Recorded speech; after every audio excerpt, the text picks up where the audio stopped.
le phénomène, en tout cas les analyses qu'on a pu avoir sur le phénomène américain, sur le fait qu'ils aient accepté, encensé le film. Ça a commencé juste avant les Golden Globes, quand je suis parti là-bas en janvier.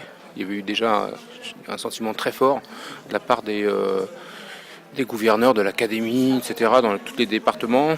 Et puis forcément les gens du métier qui ont été très sensibles et touchés par l'hommage au cinéma hollywoodien. C'est vraiment une vraie campagne, c'est sûr. On a des publicistes qui nous entourent. Moi, j'avais un petit niveau parce que la musique, elle intéresse forcément moins qu'un comédien ou qu'une comédienne ou qu'un producteur et le réalisateur, forcément. Donc, au départ, j'avais une publiciste qui me suivait sur les tapis rouges ou les différentes cérémonies ou tea party, en gros, où on t'envoie en vraie campagne électorale, serrer des poignées de main à des gens très, très chaleureux, voilà quoi. Ça se passe comme ça, donc tu sais pas trop à quoi t'attends, te dis qu'il faut que tu ailles là, c'est très important. Donc tu es entouré des fois d'une personne, voire trois, voire quatre, et tout le monde est connecté sur toi.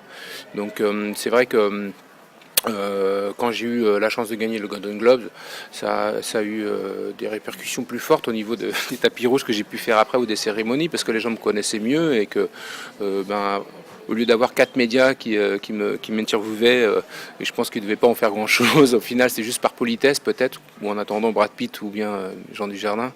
Donc en gros je me suis retrouvé avoir 25 médias, 30 médias sur un même tapis rouge, etc. Donc les choses bien sûr ont commencé à changer et à intéresser les gens, parce qu'il se passait quelque chose sur entre autres ma participation à ce film. J'ai eu quand même la chance ici d'être encadré par Jean-Michel Bernard et Bruno Coulet, quoi, et Laurent Petit-Girard aussi, qui m'ont encadré, soutenu par email, par lettre, où j'ai fait un déjeuner avec eux. Ils ont quand même eu la délicatesse, en tout cas la grande classe de m'inviter et de me parler un peu du processus, comment ça pouvait se passer, de ne pas avoir peur de ci, de ça, voilà. Donc en gros, donc je les remercie, parce que c'est quand même rare de voir, comme on dit, il n'y a pas de confrérie, etc. Peut-être il y en a une qui va pouvoir peut-être s'élever, en tout cas je le souhaite, mais il y en a forcément, mais c'est un peu particulier l'esprit français. Voilà, moi je suis un jeune compositeur, j'ai fait que 5 films, donc tu veux, je peux pas, je connais pas tout. Quels sont les conseils qui ont été les plus précieux là? Écoute, surtout n'écoute que toi. Tu vas avoir plein de propositions, plein de nouveaux amis. Bon, ça je le sens aussi, c'est chacun peut le comprendre, en gros, qui sont les bonnes ou les mauvaises personnes, ou en un fragment de seconde, dans l'œil de quelqu'un, tu sais à qui tu as affaire. Donc ça, il faut savoir avoir ce don de vision-là pour pouvoir te dire, en gros, on va faire un petit bout de chemin avec eux ou pas, ou bien est-ce que je peux lui répondre à son email, ou bien est-ce que je fais une photo avec lui. Donc en gros, non, ils ont été, même pour les Césars, donc ils m'ont expliqué comment ça pouvait se passer,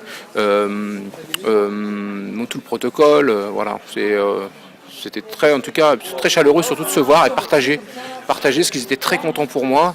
Et donc voilà, quand tu as des grands mecs comme ça qui viennent te voir et qui disent que voilà, on est super contents, on est derrière toi, etc. Donc c'était pour moi, c'est peut-être un des plus beaux souvenirs, d'être reconnu par ses pairs. C'est ce qu'il y a de plus, ce qui s'est passé aux États-Unis, aussi en France avec les Césars. Les Césars, pour moi, c'était bon, j'avais le palpitant qui était à fond, quoi. J'étais un peu très stressé, quoi, parce que c'est comme je l'ai dit le soir de la cérémonie, j'étais quand même très touché, quoi, d'avoir un César qui est magnifique. Et donc voilà, ça c'était le plus important, quoi. On a célébré en tout cas plus la musique pendant la cérémonie des Oscars qu'en France ou ailleurs, forcément, même si il y a toujours des extraits des BO, ou bien quand le film gagnait au Golden Globe, c'est forcément un peu la musique, le thème de Georges Valentin qui était récurrent, parce que c'est ce qui est le plus catchy, quoi. J'ai rencontré Hans Zimmer plusieurs fois. C'est devenu un copain, hein, donc, qui est quelqu'un d'extrêmement généreux, pardon. Et ils ont joué pendant la soirée plus de 100 cues, quoi, 100 morceaux. Et c'est lui qui m'a convoqué, ouais, par email déjà. C'est son super agent, qui est un mec très redouté là-bas, qui est charmant, qui paye pas de mine, qui est un mec qui a une queue de cheval, etc., qui est habillé en jean, t-shirt, cool, quoi, un vrai Californien. C'était important pour eux que je puisse les rencontrer Hans, et parler du show télé, des Oscars, etc. Parce qu'ils voulaient jouer 2 extraits de The Artist. D'ailleurs, ils en ont joué 4. Et puis j'étais juste avant les Golden Globes, j'étais reçu dans son studio avec lui. Il y avait Howard Shore qui était avec nous. J'ai pu rencontrer Howard Shore, des grands musiciens, des mecs qui avaient joué avec les Floyd, des grands producteurs, des mecs qui ont bossé avec les Nirvana, genre tout le monde. Bon, eux là-bas, tout le monde se connaît. C'est un vrai village. En gros, ce sont un peu des gens choisis, on va dire. Voilà, c'est quand même assez particulier. Los Angeles.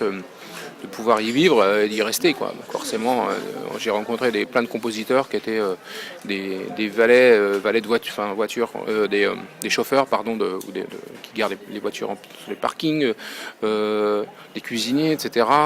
Donc voilà, je me suis dit, tiens, la roue peut vite tourner assez vite. Hans Zimmer, c'était pour la cérémonie ou c'est aussi parce qu'il compte faire travailler à Remote Control? Il compte me recevoir là-bas, ouais, pour me prêter un studio en urgence, me louer, pardon. Parce qu'il loue tous ses studios, etc., à différentes corporations, différents groupes, différents compositeurs. Donc voilà, c'est immense, c'est incroyable. Lui, il a créé quand même ce centre pour échanger des idées et éventuellement faire travailler des compositeurs à un moment donné, quand ou des arrangeurs, des orchestrateurs, des programmateurs. Voilà, ils échangent tous des idées, un peu comme à la manière de Walt Disney aussi. Quand j'ai eu la chance de rencontrer le boss du département musique à Walt Disney. Donc c'est très très très collégial, très fraternel. Bref. J'ai pu échanger que 30 secondes avec John Williams. C'est l'association des compositeurs aux États-Unis. Donc la veille des Oscars, on te reçoit et on te dit en gros, voilà, tu viens, c'est une réception champagne. Donc tu as toutes les chairs, comme on dit ça, les chaises, en gros des gens qui votent, quoi, les membres de l'académie, pardon, mais des compositeurs, parce que tu es nommé là-bas, nominé, parce qu'on dit nominé aux États-Unis, par tes pairs compositeurs ou musiciens.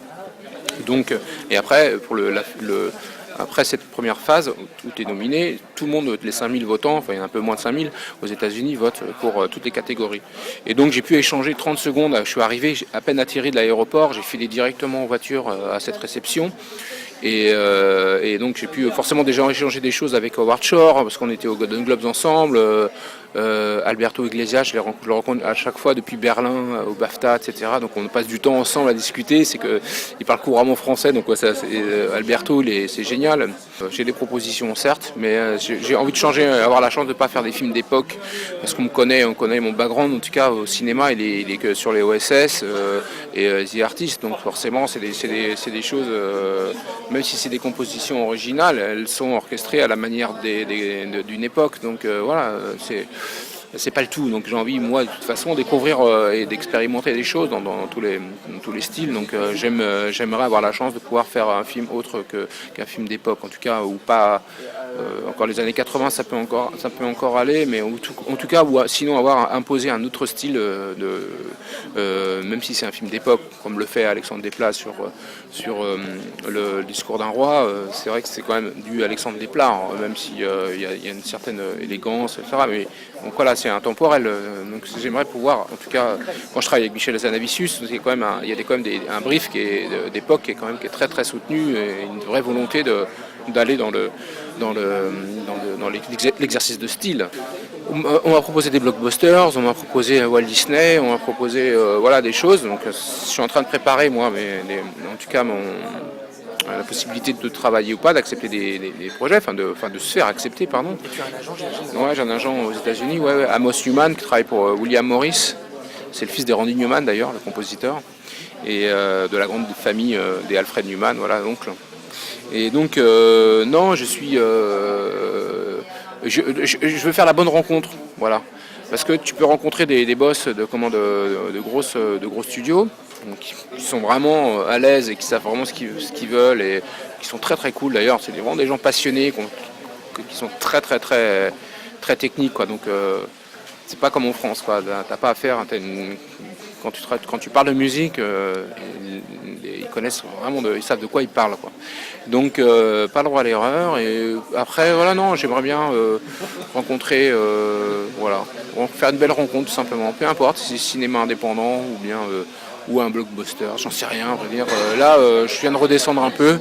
Je suis harcelé de toutes parts, comme tu peux le comprendre, et donc voilà, je verrai ça à tête reposée plus tard, on verra. La sortie du film au Japon la semaine prochaine, on part avec Michel là-bas, présenter le film, travailler pour bien représenter le film. Et puis, j'ai proposé de travailler avec un autre compositeur pour qu'on fasse un break, pour que les autres sachent comment ça se passe de travailler avec Michel. Mais c'est une vraie expérience, etc. Sauf qu'il bon, il m'a dit non, on doit bosser ensemble encore, j'ai pas envie de t'arrêter, etc. Donc je dis bon, j'étais comblé.